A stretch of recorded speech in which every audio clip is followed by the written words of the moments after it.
Hey, you guys see me okay? And hear me okay?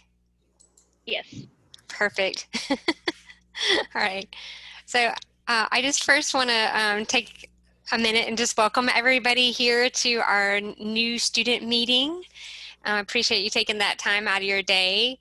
And we're going to go over a couple topics today, including things that you may or may not know, but we're going to go in and just make sure that you have the information that you need this semester.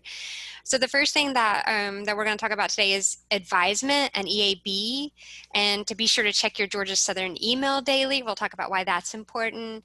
We're going to talk about spring registration, grade processing, what grade review is, and tutoring and other resources, and then the withdrawal policies. But these are the things that we're going to cover today with the hopes that, again, you have all the information that you need. And I'm gonna just turn off my video for now so that it's not distracting and you can focus on the presentation.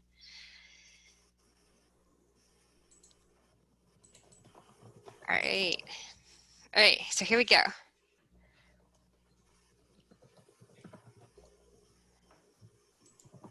All right, so advisement is available on all 3 campuses. If you're on the Statesboro campus, it's located in IT 1208 if you were to do it face-to-face.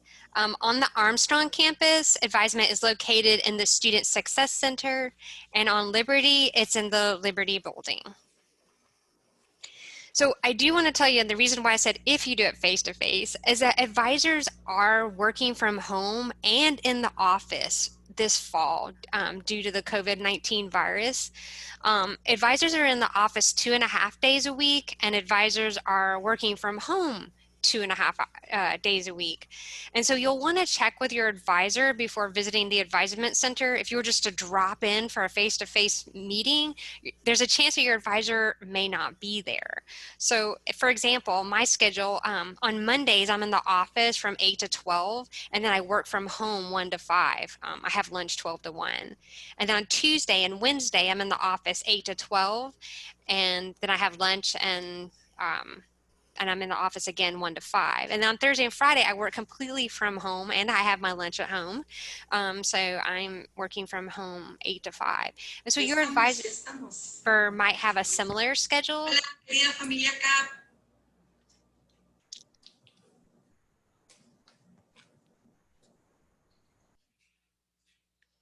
All right, so one way that you can keep up with advisement is on your favorite social media platform, whether that is Facebook, Instagram, or Twitter.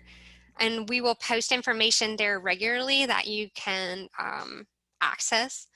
Also, we want to ask you to check your Georgia Southern email daily. It's very important this time of year to start checking your Georgia Southern email if you're not already. Your advisor will send you information regularly that might be important to you, and they'll also be sending you information about advisement and a link to a campaign for advisement. So let's talk just a minute about advisement for spring and summer 2021.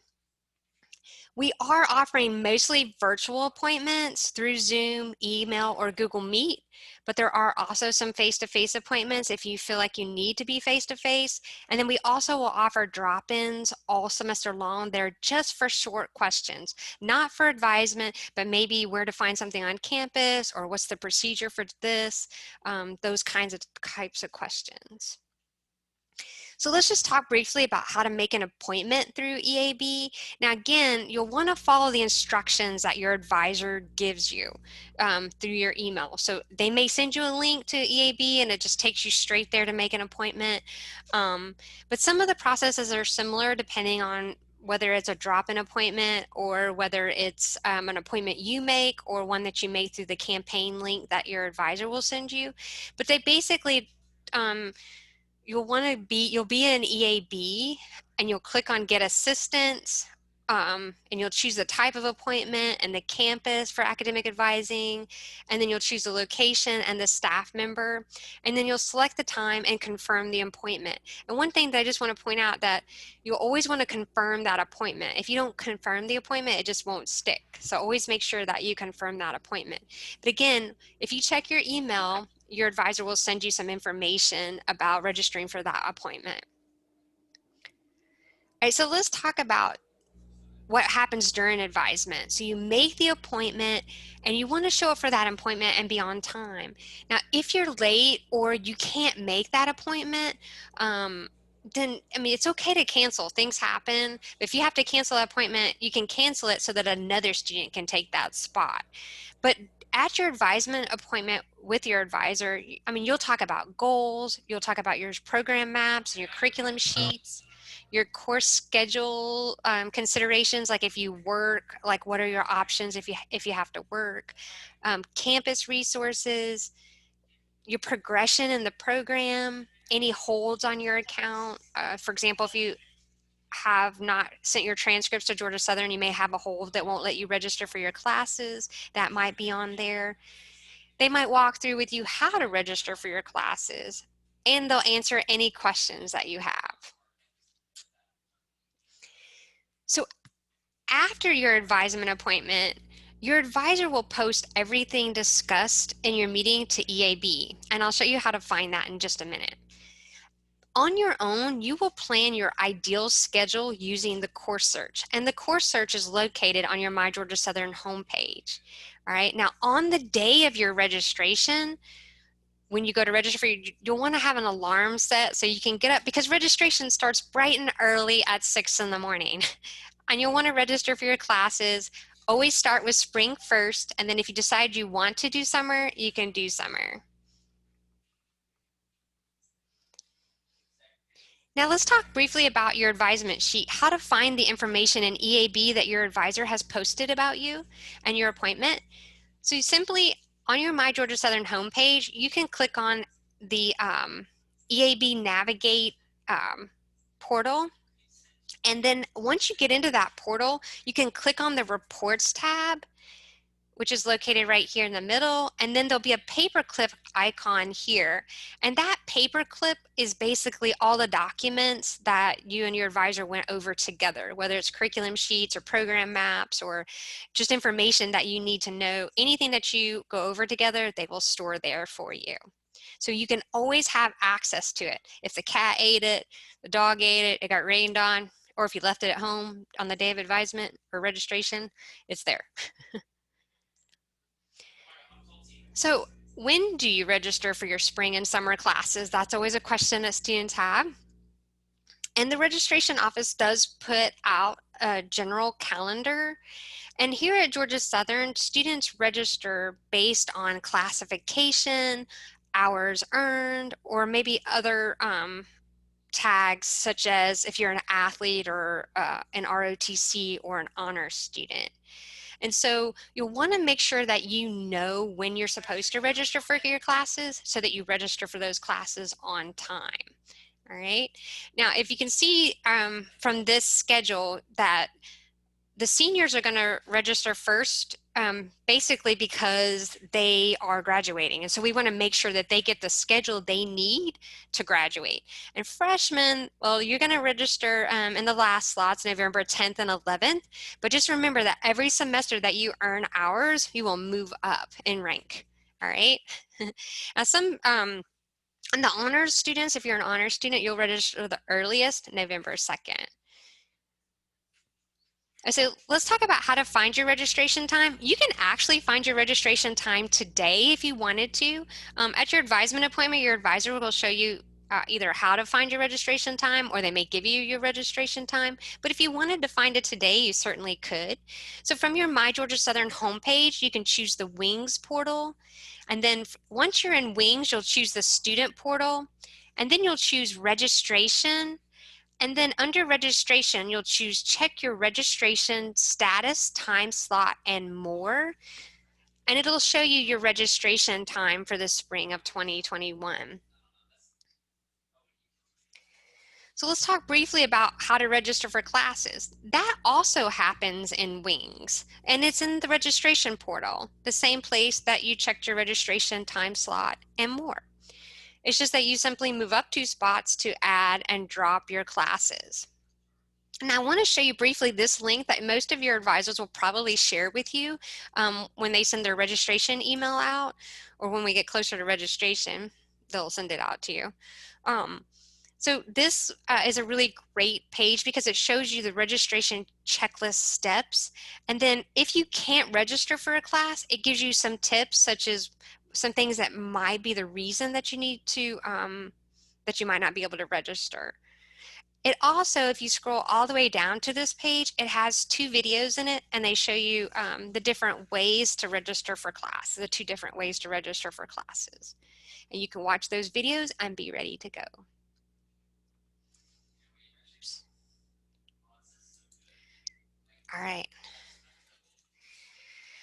So once you register for your classes in the registration portal and the add drop, the next thing that you'll want to do is check that schedule and make sure it's a schedule that you can work with, or that works with your activities, whether it's athletics or ROTC or band or a job.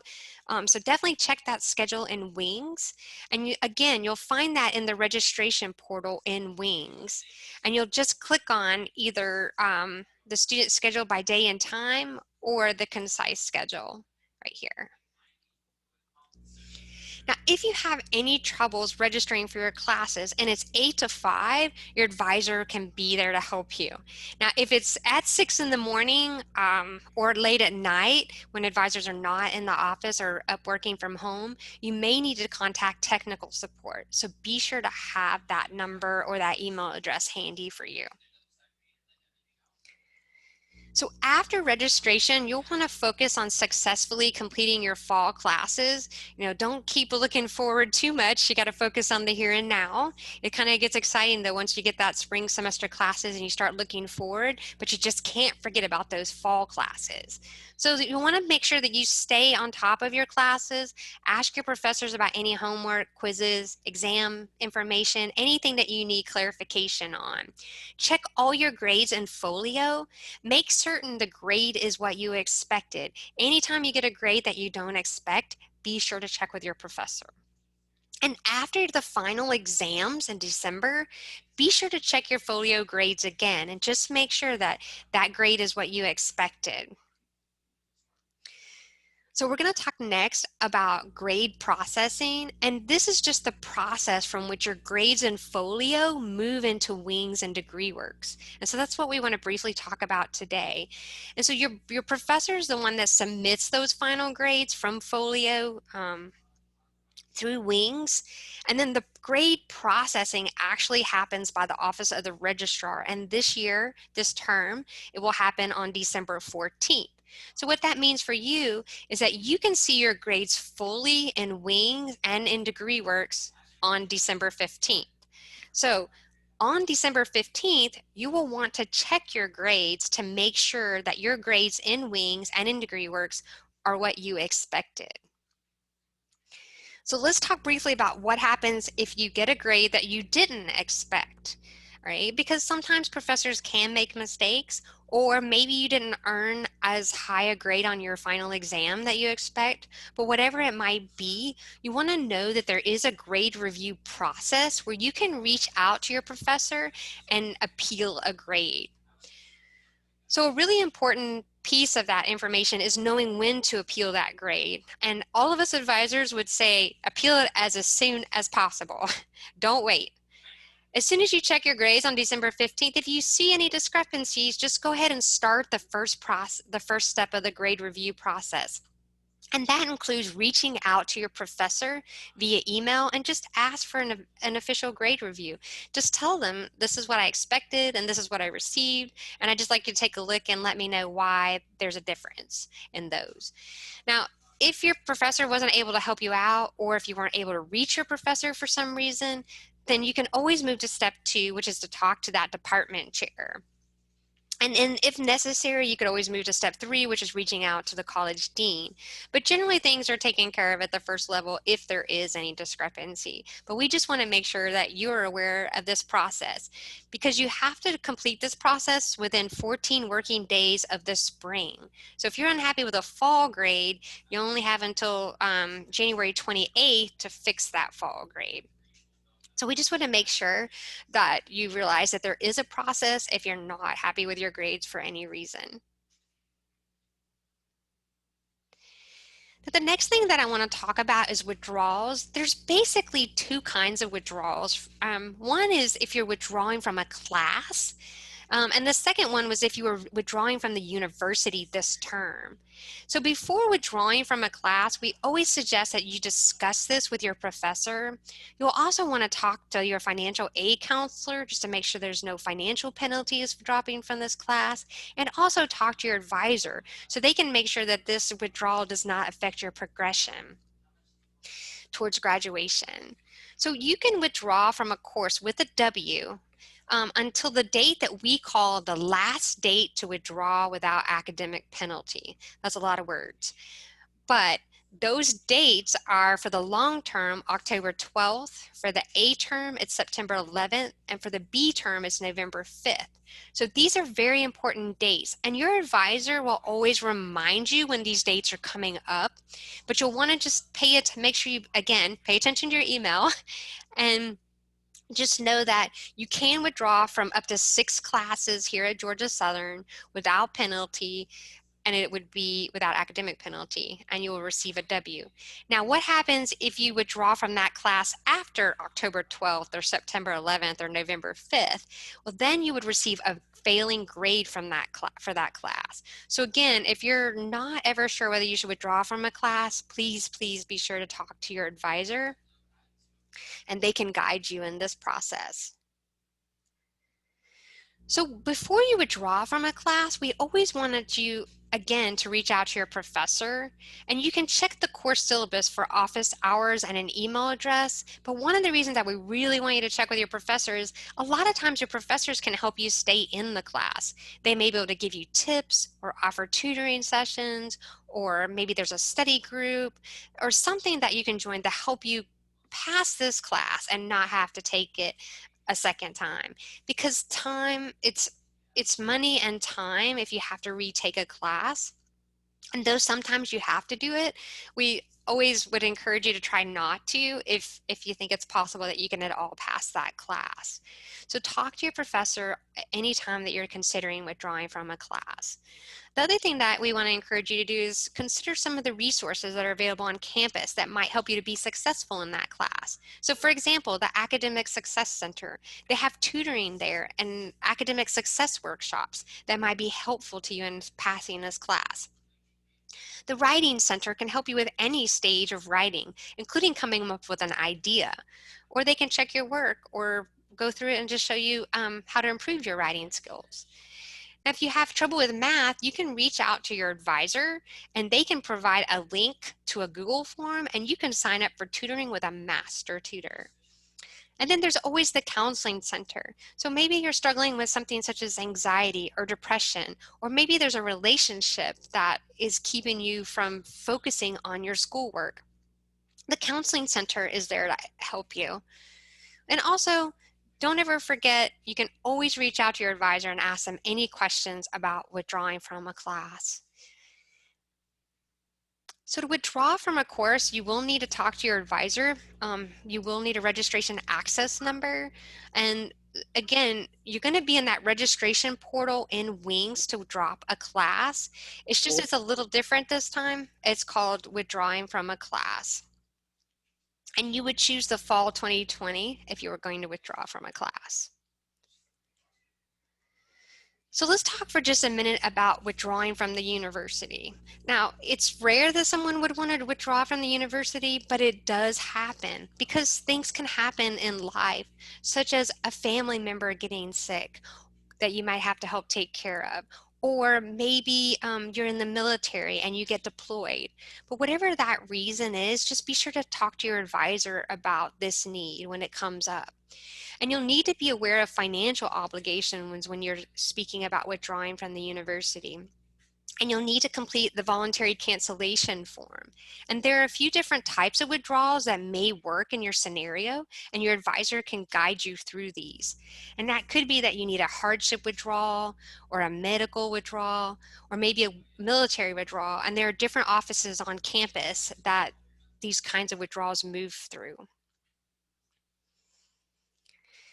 So bottom line is if you ever have any questions, just be sure to ask. And we're here for you to answer those, we being the advisors. And I just want to ask right now if anyone has any questions about advisement, registration, or withdrawals before we go to meet with your advisor.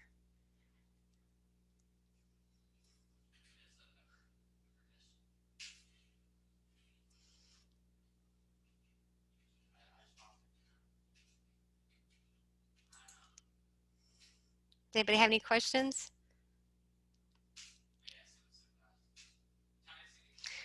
All right, so what I'm going to do now is I'm going to put a link. Let me stop sharing for just a minute. All right, I'm going to put a link in the chat. And if you, and you can, let me get that link really quick.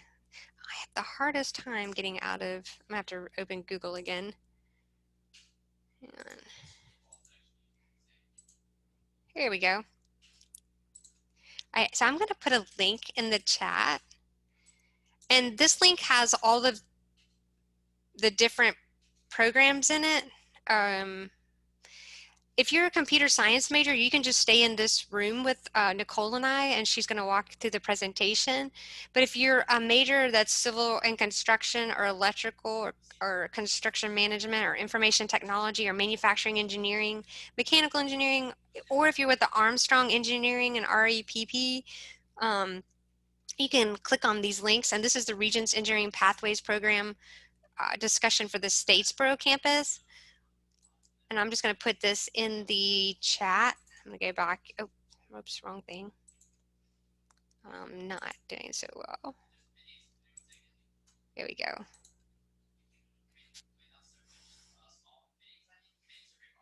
I gotta find the chat. And then that way you guys can go to whichever link that you want to go. All right?